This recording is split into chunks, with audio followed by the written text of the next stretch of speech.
we see a society right now that lacks hope in a lot of ways. We see people that lack hope in a lot of ways. And in our world, it's finances, and it's it's those statements of like, I'll always live paycheck to paycheck. I'll never be able to pay off my student loans. I'll never be able to own a home. I'll never be able to get married because I'll never have kids, right? It's the I'll never. And it's those dramatic words of I'll never or I'll always. Yeah. And we go, man, we have the answers to so many of those things. Hey, welcome back to SmartPro Radio, where we love people and like finance. We have an amazing guest today in studio with Bill Spencer, who's one of the founders of Narrowgate. Bill, thank you to coming here and being on the show. Yeah, our pleasure, man. Glad to be here. Can you tell a little bit about Narrowgate to our audience? Yeah, it's kind of a history lesson because we've been around for 22 years. So to really get the picture, we have to back the clock up a little bit. Stacy and I were in business. We were in financial services, software structures. Okay. Got tricked into going to church by a client, and that was sort of a devastating thing. We won't go into all that, but that was sort of a devastating moment in life where we had the privilege of stepping back and saying, this life that we've built, this chase of the American dream, is this actually the life that God wanted us to build, the life that God wanted us to have? So, those are difficult conversations to have inside yourself. And we made some decisions that we wanted to live a life that actually esteemed others more highly than self, right? That we looked out for the interest of other people. Okay. So we started making shifts in what we were doing. We found a couple of 19-year-old guys who were really, really talented, really smart guys, but they hadn't figured out how to engage their potential with the realities of adulthood. Okay. So we gave them jobs in our company. We started training them up and asking them, what do you want to do with your life? And they said, we want to start something for guys like us, 19 years old, who don't really know who they are, they haven't settled on that, or why they're here. That was the genesis of Narrowgate. Those two questions, who am I and why am I here? So we started putting a construct together where we could invite young men, high potential young men who haven't figured out how to engage that yet. We could invite them into an environment where they could step away from society long enough to get real answers to those two questions, and then re-engage in a way that they become people who are servants and a benefit to society in the marketplace, in ministry, and whatever. Okay. Because we're not career planners. That's not what we do. We literally help people become disciples of Jesus in the market space in a way that the market space, the ministry space, the community where they live gets better. And that's a big project. That's a huge life change. It was life. I mean, I don't know that it was a life change as much as it was discovering what life truly is. I mean, if we live in a society that, post-World War II, if you want to turn the clock back that far, came back and said, we have an opportunity to build something to give to our children that we never had. Because you got to think, coming out of the turn of the century, 1900s, 1920s, things were rough. Sure. There was a huge gap between wealth and poverty, and things were rough, and the American dream wasn't a reality yet. But when you start coming into the 40s, 50s, 60s, 70s, that era, all of a sudden it was possible to have a home, to have a car, to have a career where you could provide a legacy and an inheritance for children. And when you've struggled through poverty that long, that's what you want. You want to give that flexibility and comfort to children.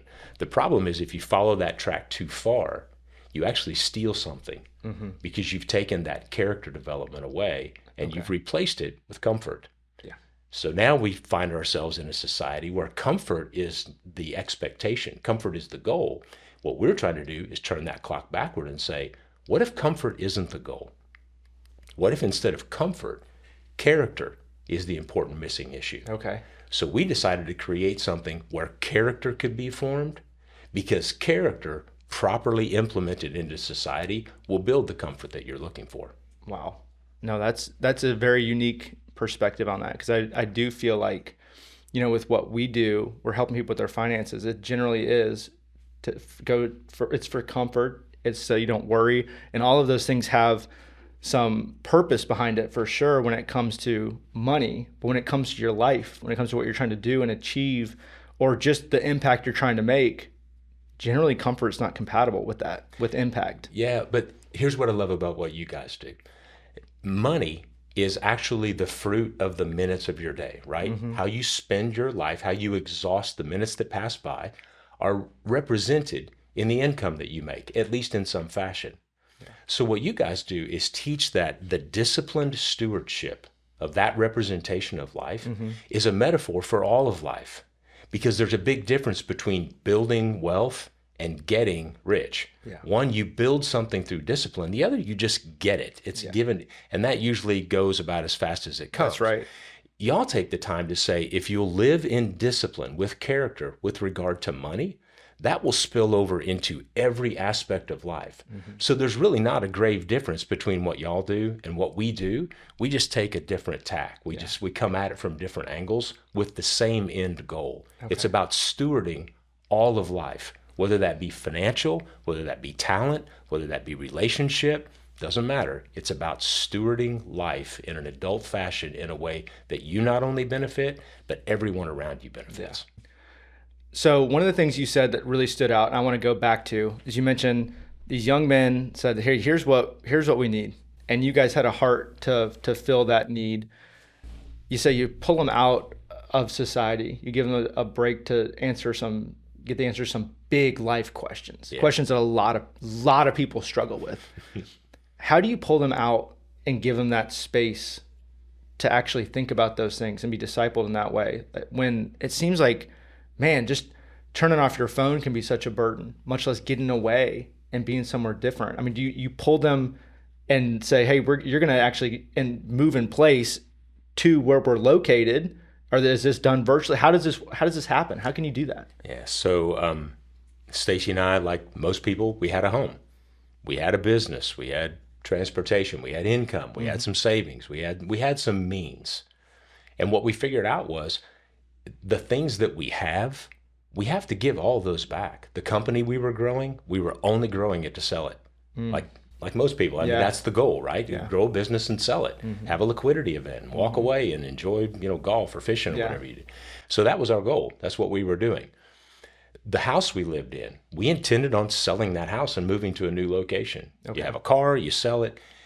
And one day after this event that I told you about, we were kneeling down in front of our couch praying, and we went, God, we get it. Even the breath we draw in to say this prayer, we have to give back.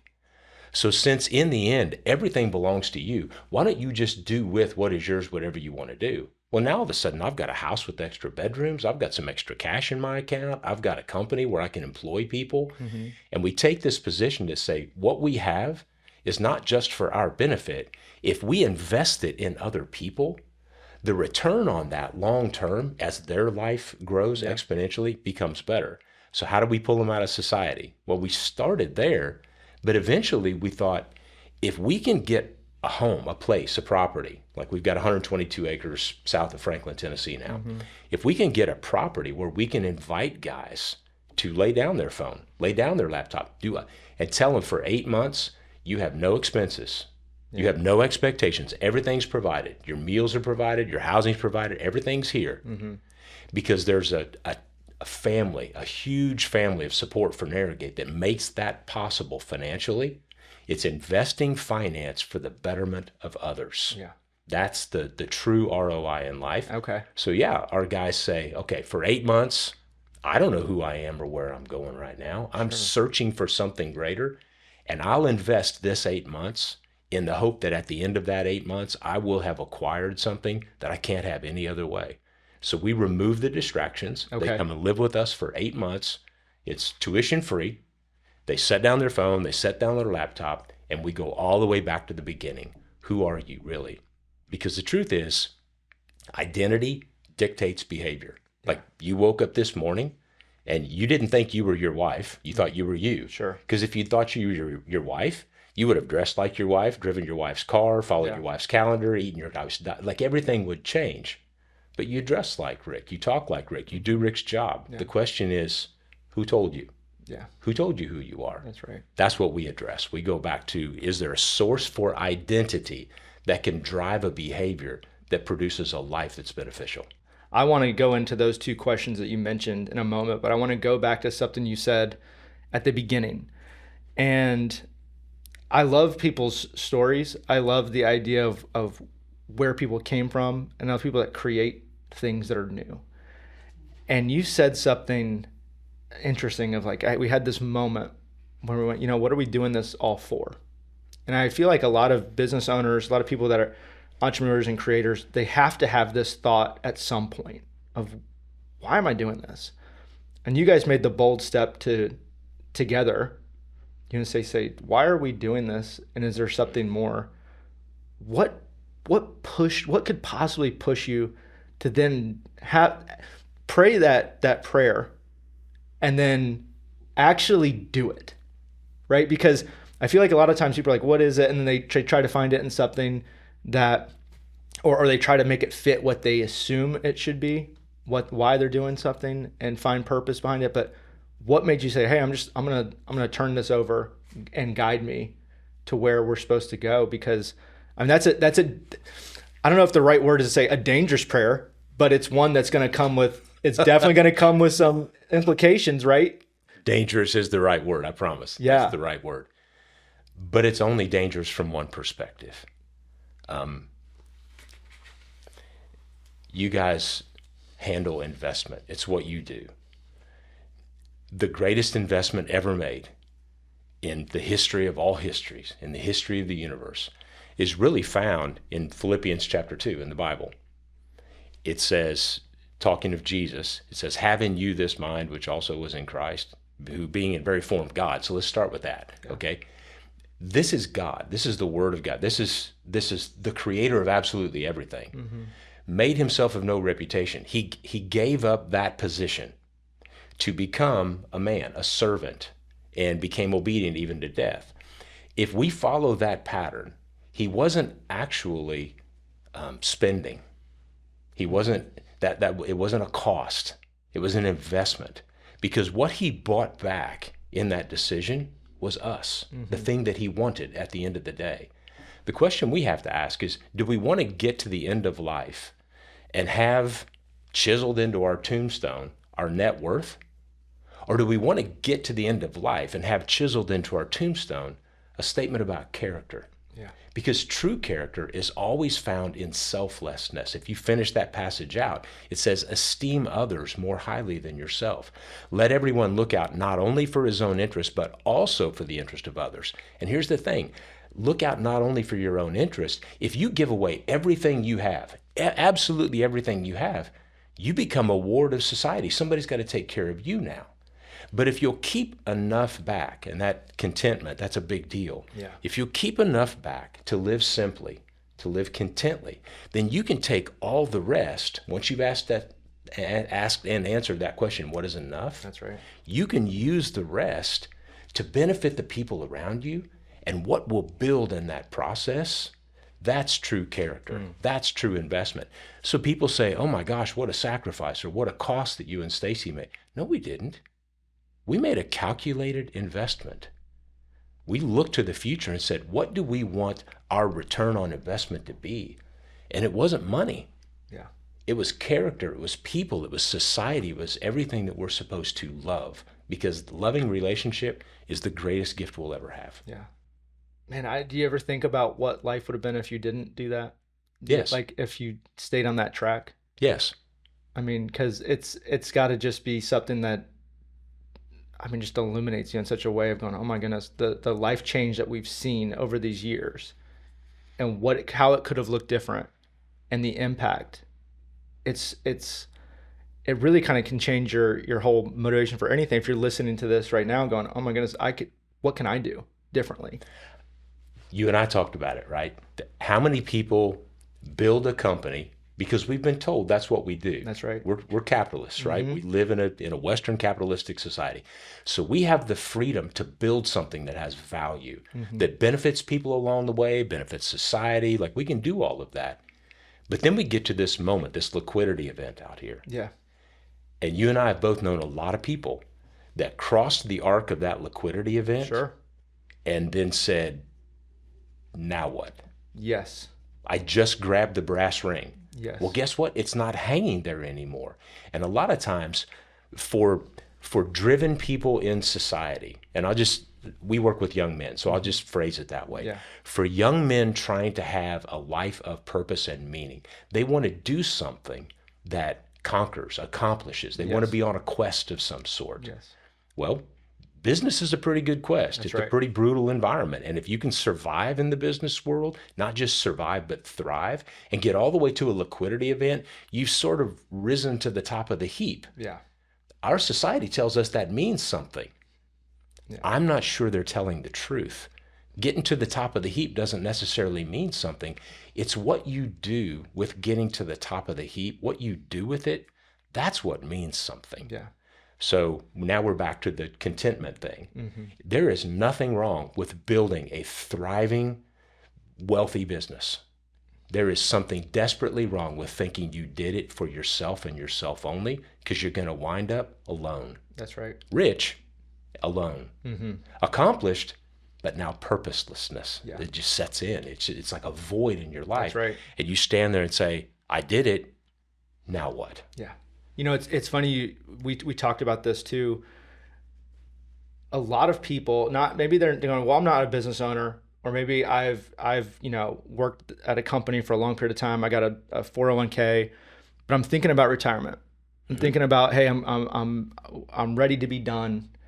In a sense, that is a liquidity event of, hey, I'm moving on to something new. I'm going to live off my investments, which is my labor, my work over the years that I've saved for this time period. And I've been looking forward to it. It's been my target. It's been my mission to get there. And they get there and they're going, oh my goodness.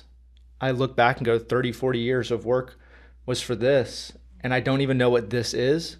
And you go, people lack purpose. I had a conversation with, an uncomfortable conversation for me, but it's one I felt like I needed to have. And, we're interesting in the sense that we help people get to retirement. We help people save to get there and steward their money well and invest it well. And we're principled about that. But if you asked our advisors, say, do you believe in retirement? I think all of them would say, probably not. Then I love your advisors. It's because what you've seen. It's because what you've seen is people go, man, I had a conversation with a gentleman who's, quite a bit older than me, senior than me. He's retiring. And I said, well, what are you going to do? What are you going to do now? Because it was one of those, I'm ready to be done. I can't wait to be done. And it was very much driven to the end point. Like the goal is just, I have to be done. So what are you going to do? I don't know.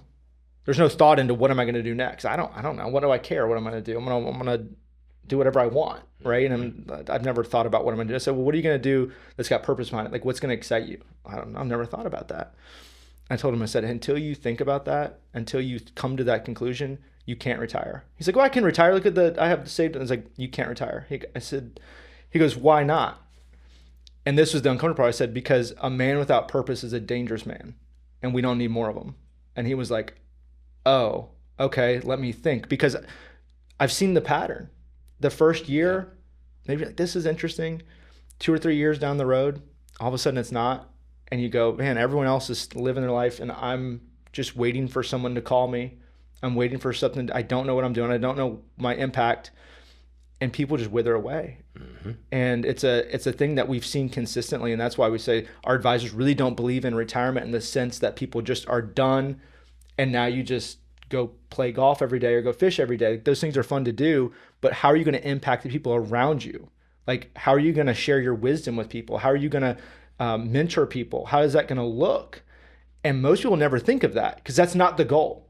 The goal is I want to be done. It's very inward focused, very individualistic. Yes. And it's, well, how are you going to impact people around you? So let's go back to something you said. I want to retire and do whatever I want to do. That is a sentiment that I would expect the vast majority of people in America to hold on to. Sure. I want to retire and do whatever I want to do. The problem with that is that let's say everyone achieves that. Mm-hmm. If everyone in society does whatever they want to do, that is the definition of anarchy. Yeah. Most people define freedom as the ability to do whatever I want to do. Yep. But that's not freedom. Because when an entire society gets a hold of that, that becomes anarchy. Mm-hmm. So one of the things we walk through with our guys is let's redefine freedom. Let's say freedom is the ability to operate without constraint within a defined set of disciplines. Okay. Now that's freedom. Yeah. If you build a wall around an ancient city, you didn't build it to hold the people captive. You did it to keep the enemies at bay. Mm-hmm. And as soon as you lose those disciplines, those walls, As soon as the definition of why is taken away, you're not free anymore. You're subject to all sorts of attack. Retirement to do whatever you want to do is dropping the walls and letting the enemy come in for an attack. But if you can walk through, like with you guys, if your advisor actually cares about you and not just your money, it's not just, hey, we're going to manage your wealth and take some points off us so we can be wealthy too, which unfortunately is out there. If you've got an advisor that genuinely cares about you as an individual, they're not going to let you drop those walls. It's what you can't retire until you can tell me what these disciplines are that are going to guide you into what could be the greatest season of purpose in your whole life. Yeah. So we were asked recently by a national organization that we'll just leave it off the table, but a big men's ministry organization.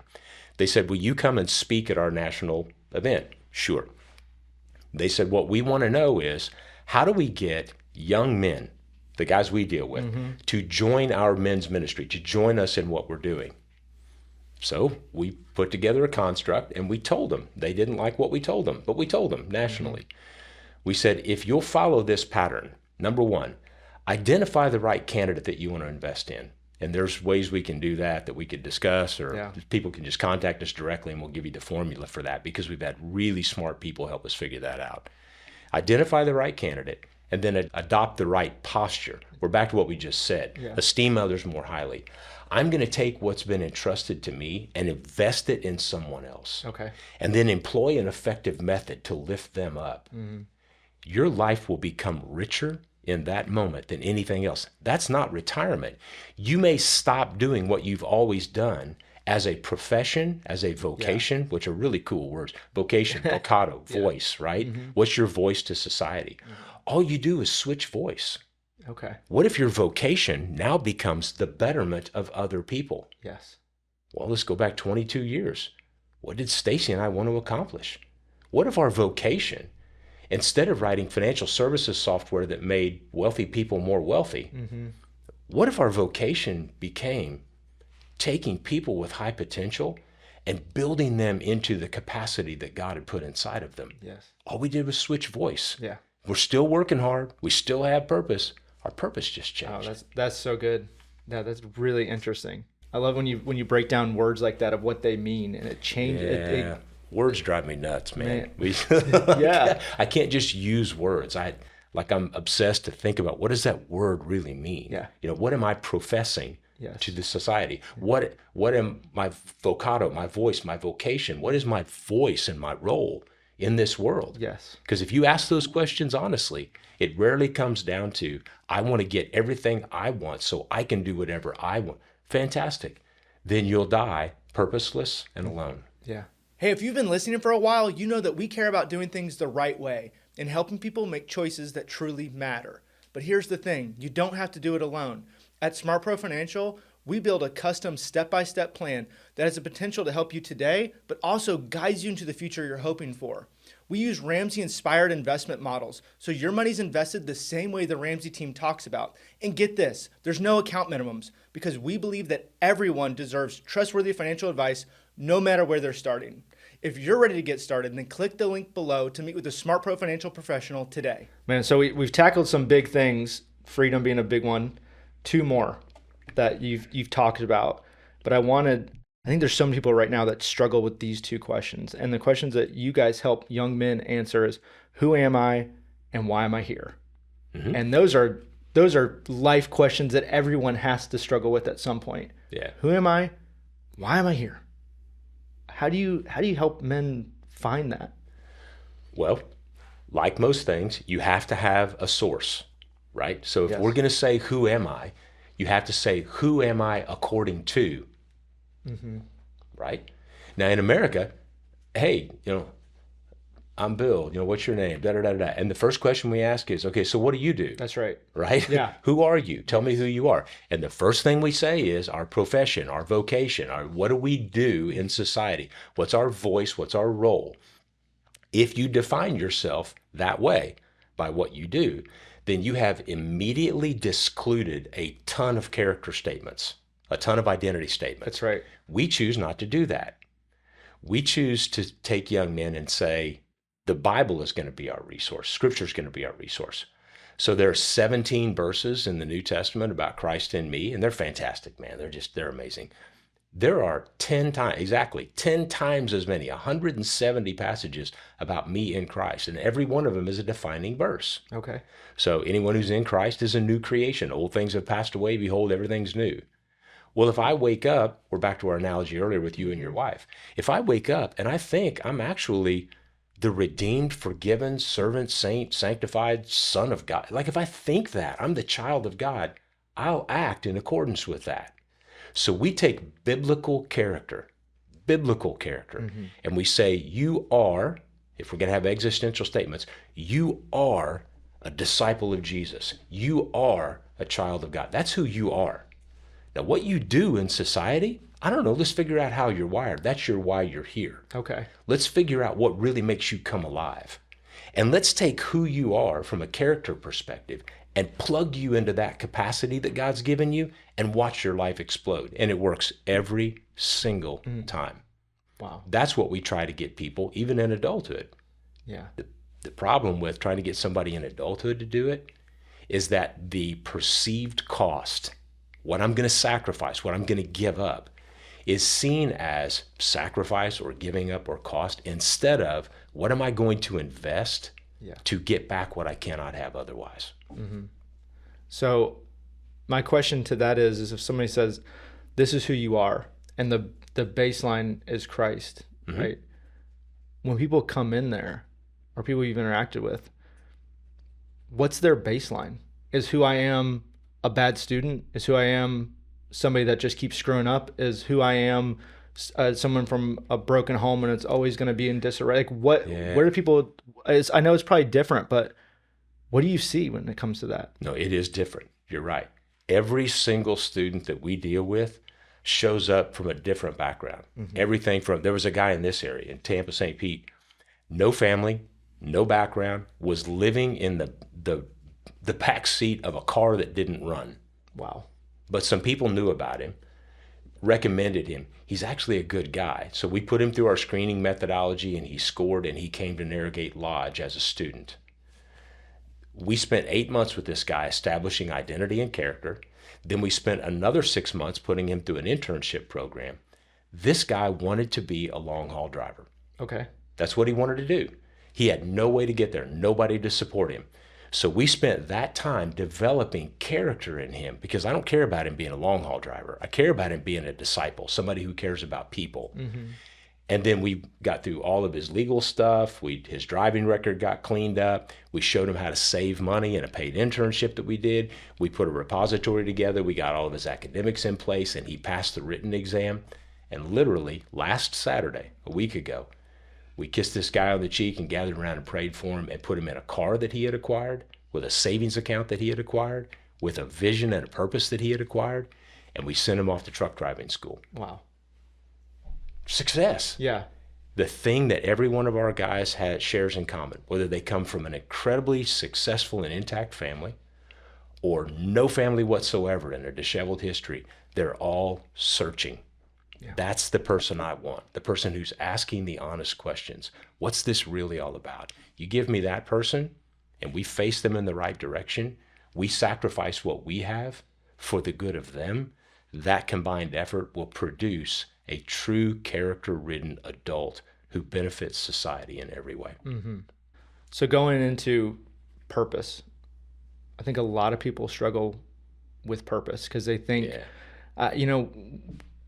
I've seen this a lot, and this kind of goes along with purpose, and I'd like to get your perspective, but a lot of people can pull away. Let's say somebody's a Christian, and they go, well, I can pull that away from my purpose as a business owner because business, I can compartmentalize it. You see this with politicians a lot where they'll say, well, my faith will have no role in my decision making. You're like, I'm always like, how is that possible? Yeah. How is that possible? Like, can you actually profess this on one side and then treat people poorly in your business because you decide to put that in some business box that works differently? Yeah, you can. Yes, you can. You definitely can. A good podcast answer because there's not a lot of conversation. Can you do it? Yes, is the answer. Yes, you can. Is it right? I mean, come on. That's right. Yeah. That's not even a discussion we need to have. Yes. If you look, Jesus lived his life 24 hours a day, 7 days a week in the middle of society. Mm-hmm. He cared about people that were afflicted, and he tried to educate people who were super successful.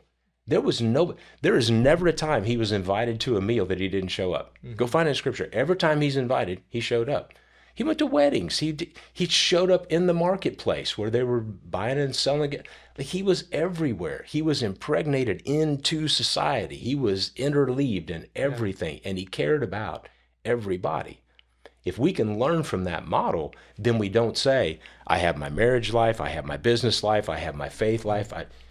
You cannot do that kind of a siloed approach and live a life that has, here's a funny word, integrity. Integrated. You can't live a siloed life and live with integrity. Mm-hmm.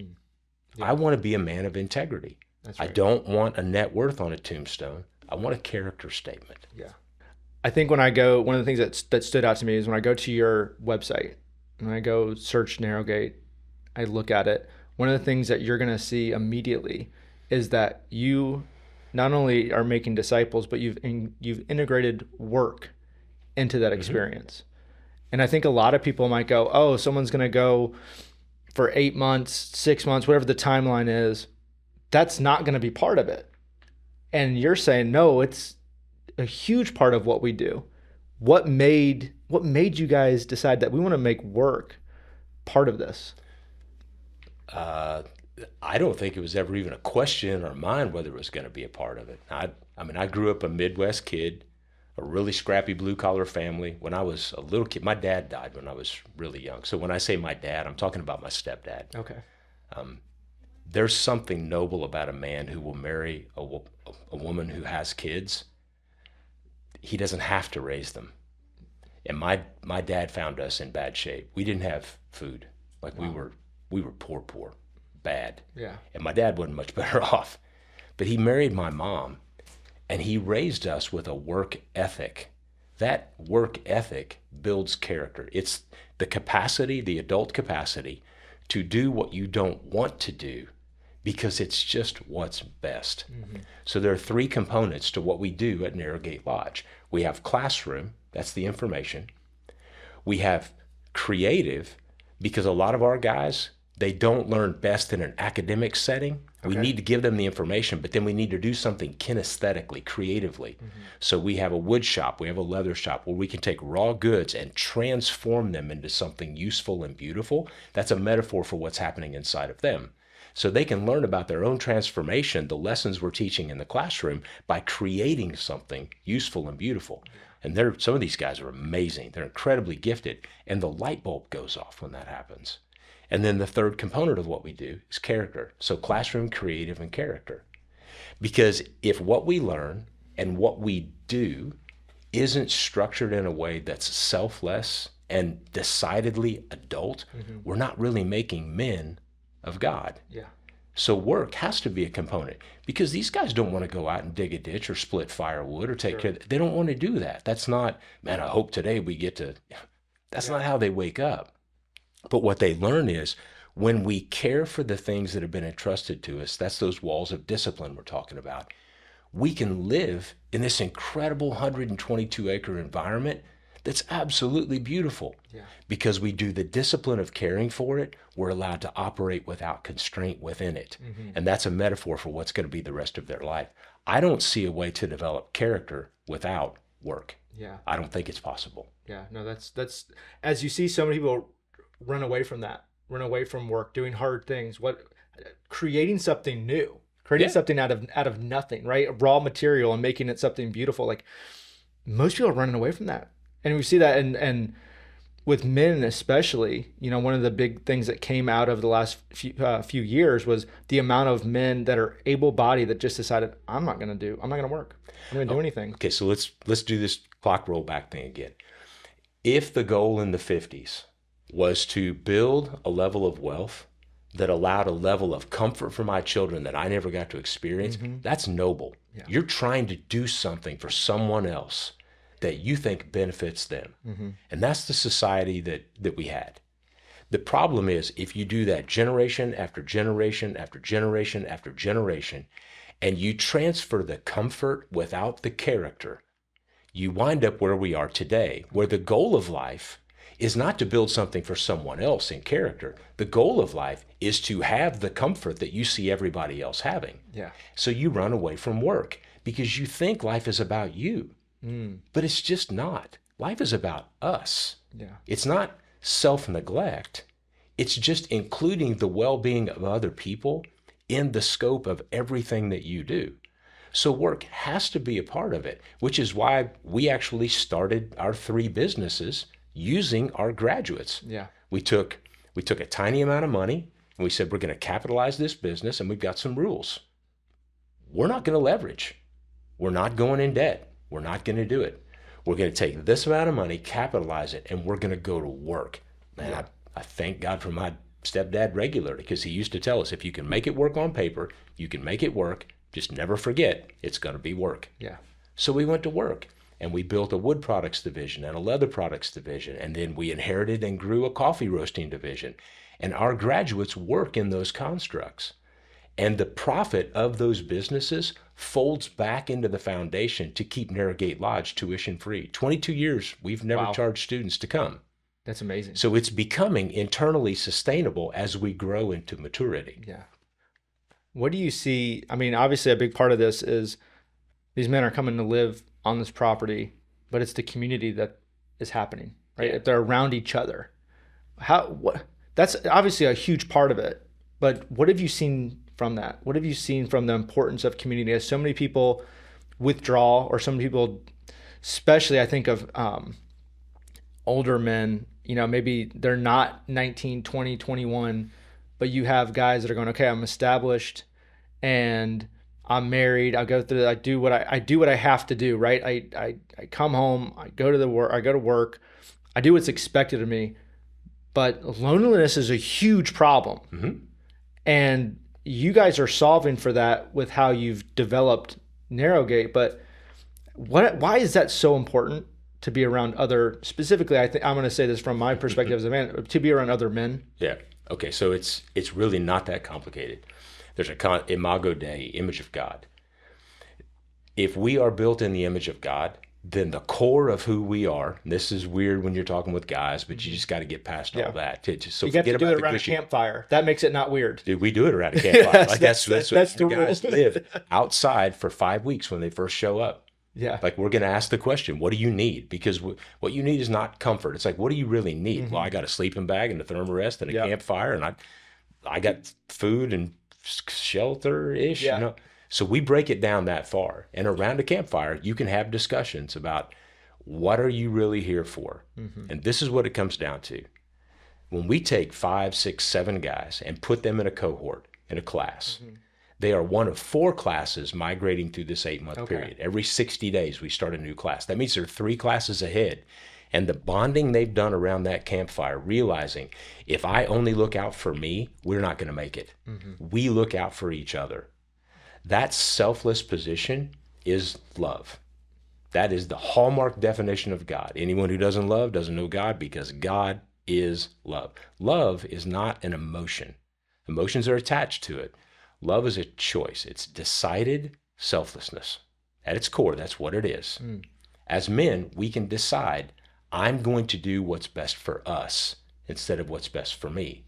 Now that class moves forward, and there is a fraternity built there. There's a brotherhood, a bond, because we've done some tough stuff. Again, we got to work. You got to do some things you don't want to do, right? Mm-hmm. We have to work at this. But what it builds is this commonality of struggle and success.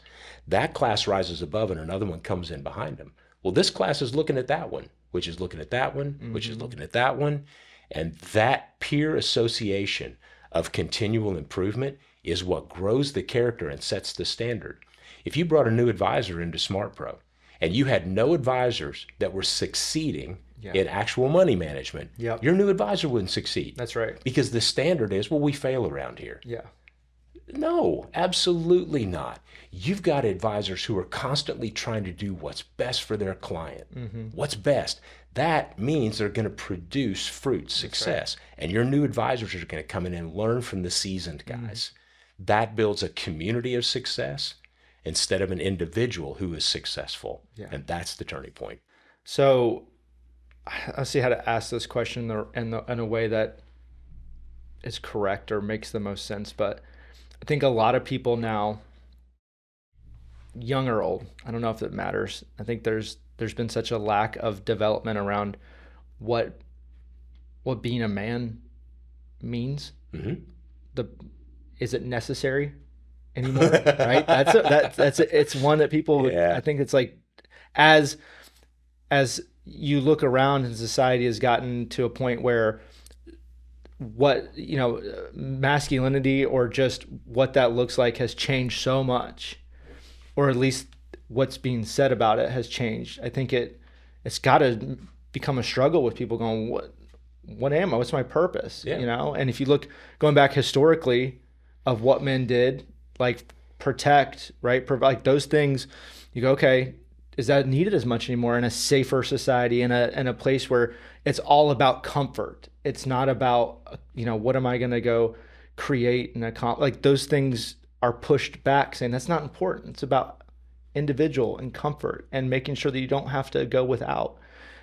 Those things sometimes doesn't jive. And I wonder if you've seen that. You've had to have seen the struggle of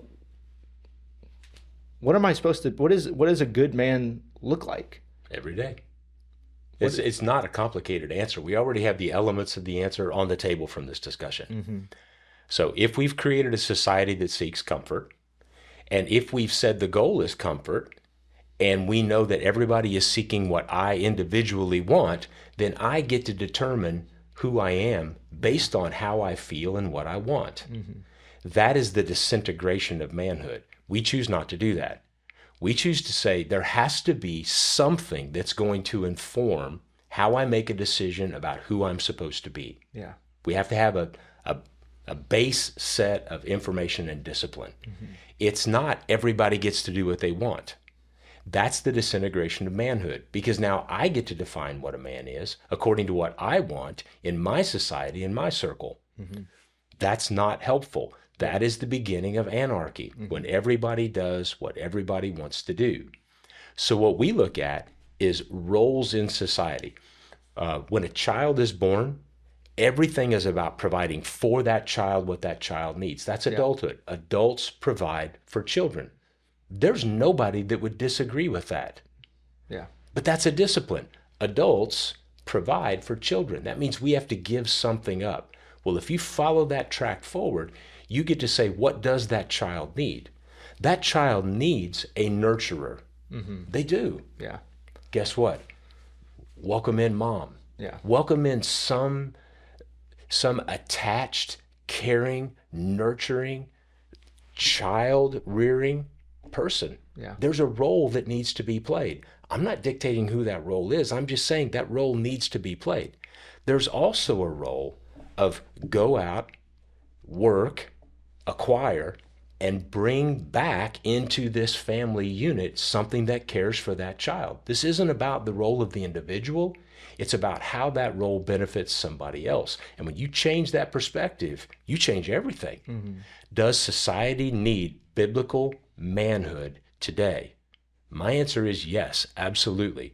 Because a man, in the scope of things, is the most sacrificial, the most disciplined, the most selfless, and should be the most invisible in the entire equation. Everything comes after the man. Yeah. But the man is the one who continues to go down. I will give, I will serve, I will work, I will care for others. Yeah. And the more adult we become, the more we need to have that posture of my life is not about benefiting me. My life is about benefiting in a way that the fruit of what I do and the fruit of who I am can benefit everyone around me. That's biblical manhood. That's so good. Can you explain that last line that you said about being visible? In a society where everyone wants to be seen, everything's how much attention can I get? Yeah. What do you mean by that? We've already got it on the table.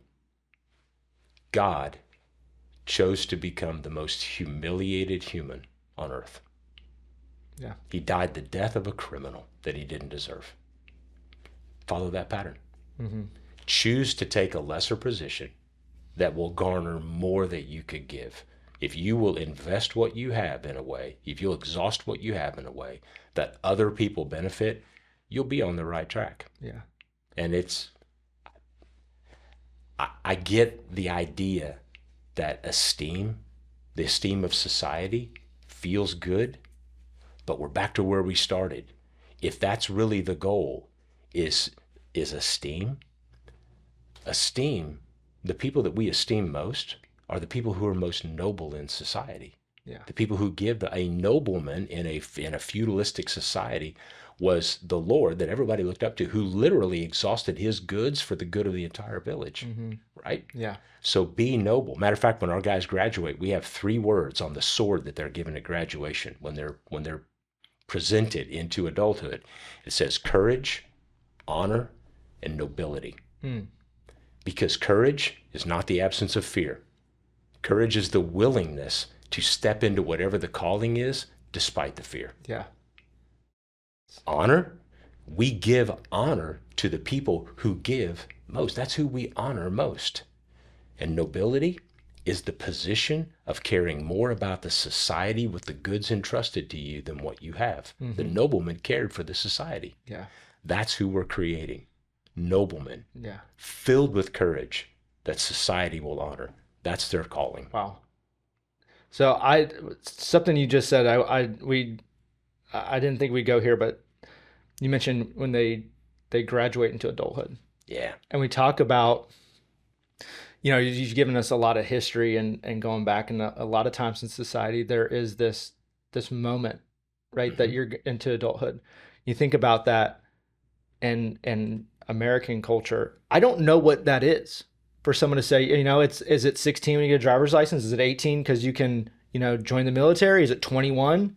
Like what is it? And it doesn't seem like there's this, it's just, okay, you've got through high school, now you're an adult. I don't know.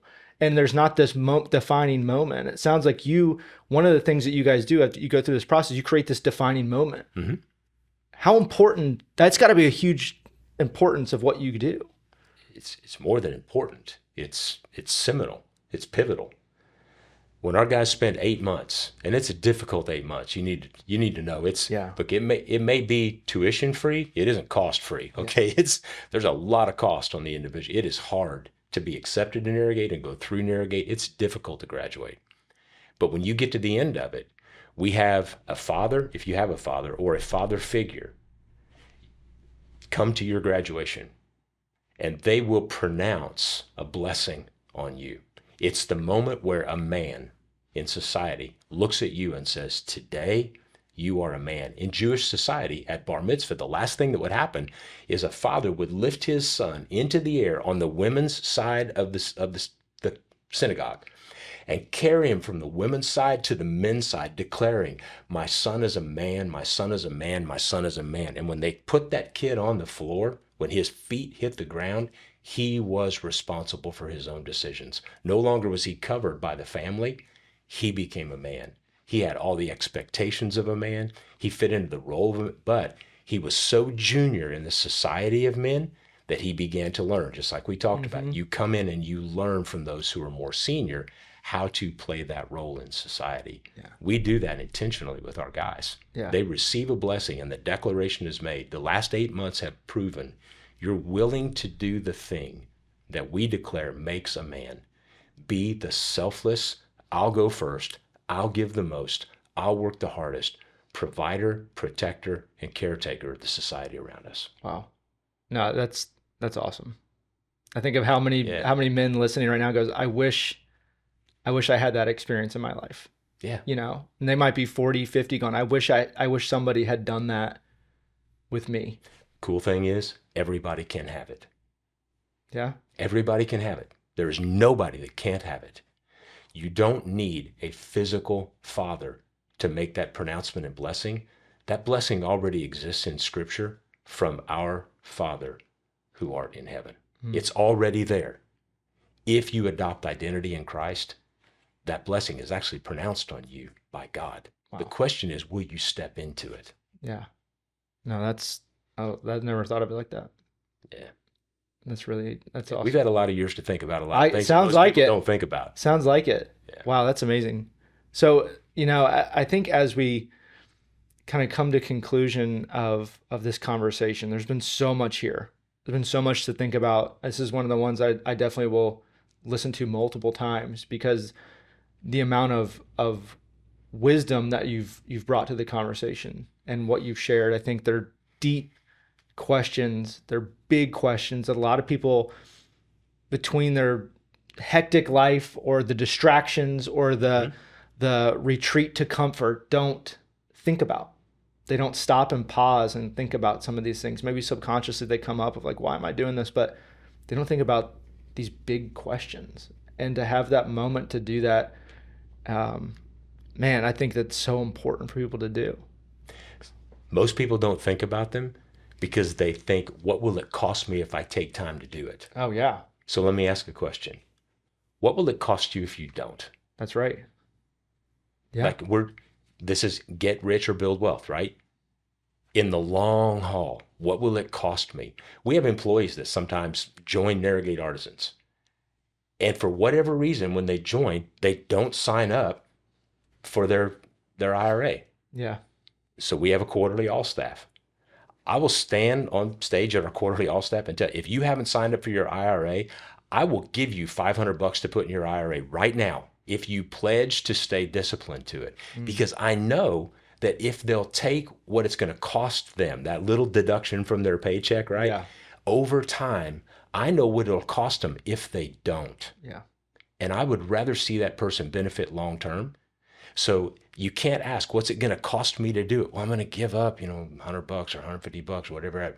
Don't worry about that. Yeah. Don't ask, what is it going to cost me if I do this?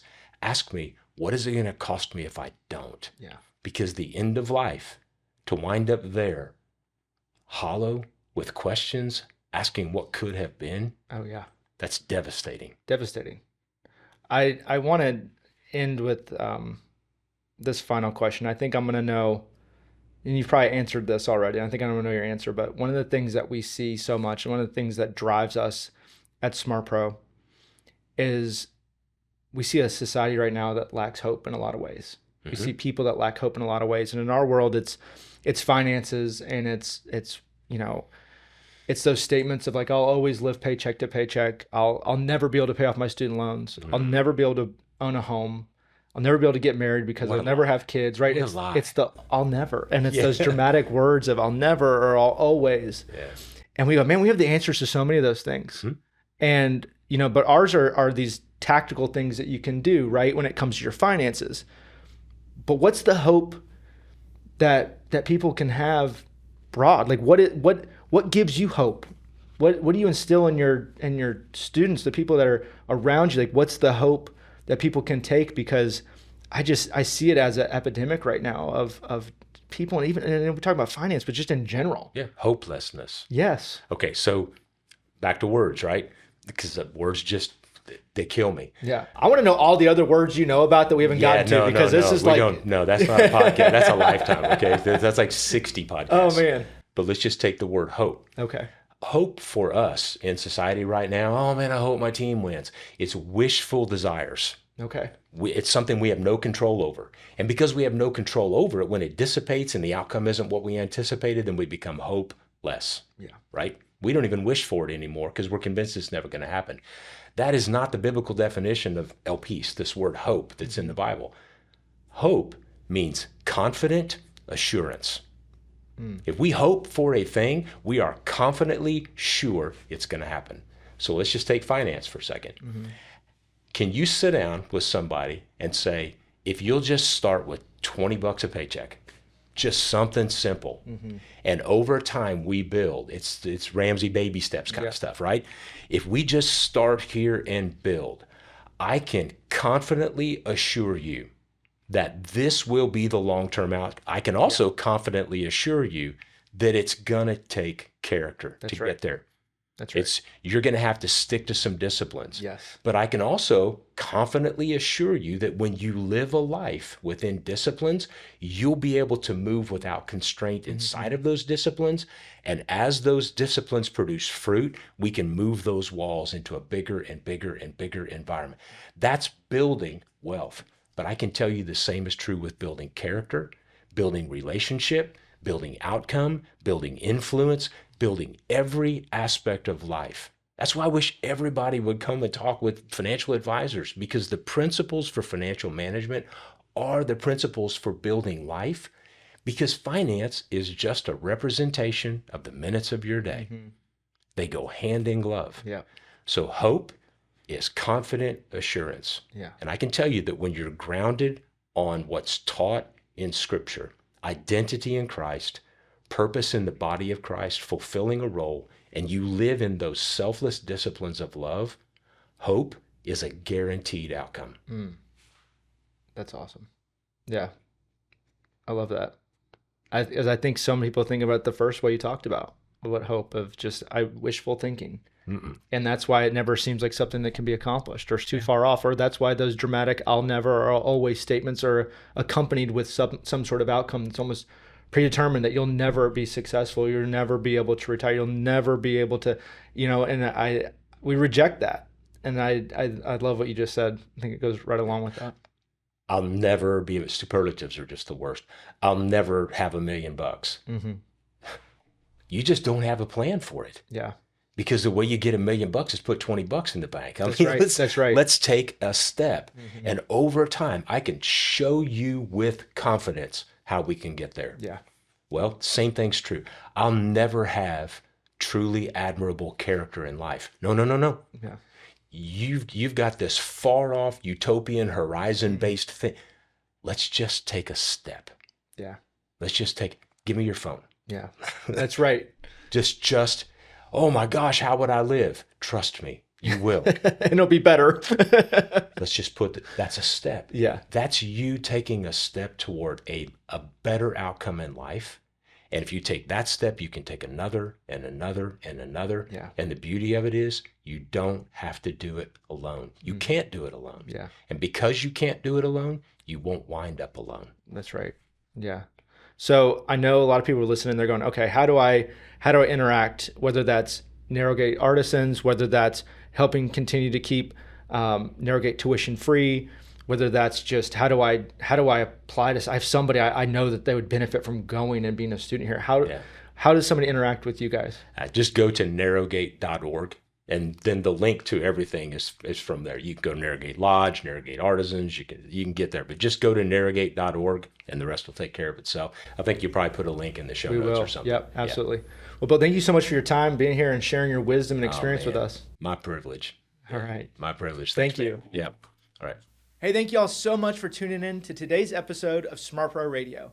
I hope you enjoyed it. And if you did, please take a minute and subscribe and share this episode with friends. We really do appreciate it. And make sure that you don't miss any future episodes. We put them out on the first Monday of each month. We'll see you then. Discussions in this show are for entertainment and educational purposes only and should not be construed as specific recommendations or investment advice. Always consult with your investment professional before making important investment decisions. Securities offered through registered representatives of Cambridge Investment Research Incorporated, a broker-dealer, member FINRA, SIPC. Advisory services through Cambridge Investment Research Advisors Incorporated, a registered investment advisor. Cambridge and SmartPro Financial are not affiliated.